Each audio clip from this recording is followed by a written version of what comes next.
নমস্কার সবাইকে, রান্নাঘরে বাঙালিয়ানাতে আপনাদের আরেকবার স্বাগত জানাই। আমি অর্পিতা এসেছি আরও একটি নতুন রেসিপি নিয়ে। আমি এখানে 250 গ্রাম মতন পনির নিয়েছি। পনিরটাকে আমি ছোট ছোট কিউব করে কেটে নিয়েছি। এরপর আমি কড়াইতে সামান্য পরিমাণ সাদা তেল গরম করতে দিলাম। আপনারা চাইলে এখানে সরষের তেলও ব্যবহার করতে পারেন। তেলটি গরম হলে আমি এখানে সামান্য পরিমাণ লবণ দিয়ে দিলাম। তেলের মধ্যে লবণ দিয়ে পনির ভাজলে পনির কখনো কড়াইতে লেগে যায় না।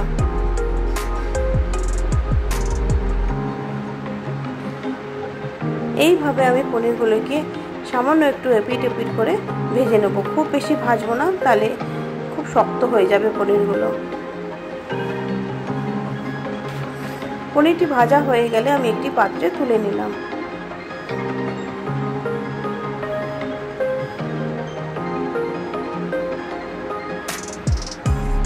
এরপর ওই পনির ভাজা তেলেই আমি সামান্য পরিমাণ গোটা জিরে ফোড়নে দিয়ে দিলাম। ফোড়ন দেওয়ার পরে কেটে রাখা টুকরো করে আলুগুলি আমি ভাজতে দিয়ে দিলাম। তাতে সামান্য পরিমাণ লবণ আর হলুদ দিয়ে দিলাম। আলুগুলি কিছুটা ভাজা হয়ে আসলে এখানে আমি কিছুটা পরিমাণ ফ্রোজেন মটর অ্যাড করেছি। মটর দেওয়ার পরে আমি আবার কিছুক্ষণ একটু ভেজে নেব। এরপর আমি একটি মশলার পেস্ট বানিয়ে নেব। এতে আমি সামান্য পরিমাণ আদা, 1 টিস্পুন মতন গোটা জিরে, 2-3টে গোটা এলাচ, সামান্য একটু দারচিনি আর একটু গোলমরিচ আর 5-6টা মতন লবঙ্গ আমি দিয়ে দিলাম। এতে সামান্য পরিমাণ পোস্ত আর সামান্য পরিমাণ চারমগজও দিয়ে দেবো। এখানে সামান্য পরিমাণ গুঁড়ো শুকনো লঙ্কা আর একটু মিট মশলা আর 3-4টে মতন কাঁচা লঙ্কা দিয়ে সামান্য পরিমাণ জল দিয়ে আমি পেস্টটি করে নেব। মশলা পেস্টটি আমি ভাজার মধ্যে অ্যাড করে দিলাম। এরপর আমি একটি টমেটোর পেস্টও বানিয়ে নেব। টমেটোর পেস্টটি আমি এর মধ্যেই অ্যাড করে দিলাম। মশলাটা যাতে না পুড়ে যায় তার জন্য আমি সামান্য পরিমাণ জল দিয়ে ভালো করে মশলাটি এবার কষিয়ে নেব।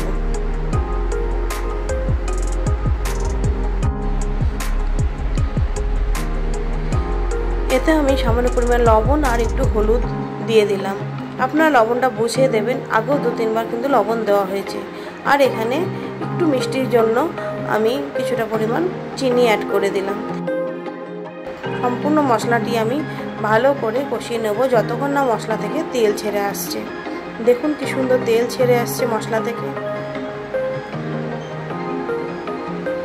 এরপর একটু নাড়াচাড়া করে ভালো করে যখন মশলা থেকে তেল ছেড়ে আসবে তখন আমি এখানে পরিমাণ মতন উষ্ণ গরম জল অ্যাড করে দেবো।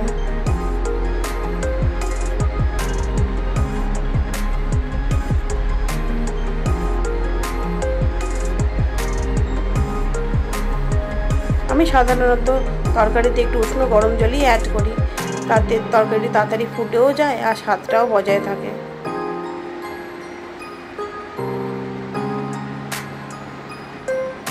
কষাতে কষাতেই আমাদের মোটামুটি আলুটা সেদ্ধ হয়ে গেছে। এবার একটু নাড়াচাড়া করে নিয়ে ঝোলটি ফুটে আসলেই আমি এখানে পনিরগুলো অ্যাড করে দিলাম।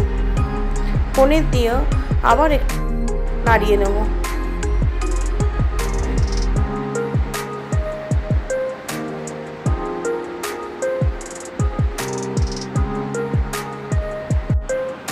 এবার আমি গ্যাসটা লো টু মিডিয়াম ফ্লেমে দিয়ে তরকারিটা কিছুক্ষণের জন্য ঢেকে দেবো।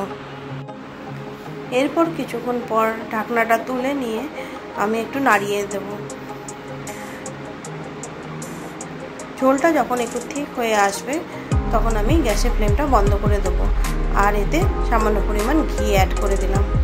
নিরামিষ তরকারিতে সাধারণত একটু ঘি দিলে তরকারির স্বাদটি একটু বেড়ে যায়। কেমন লাগলো আপনাদের রেসিপিটাই সবাই কমেন্টে অবশ্যই জানাবেন। যদি ভালো লেগে থাকে একটি লাইক করে দেবেন, শেয়ার করে দেবেন আর চ্যানেলটি একটু সাবস্ক্রাইব করে আমার পাশে থাকবেন। সবাই ভালো থাকবেন, সুস্থ থাকবেন। ধন্যবাদ।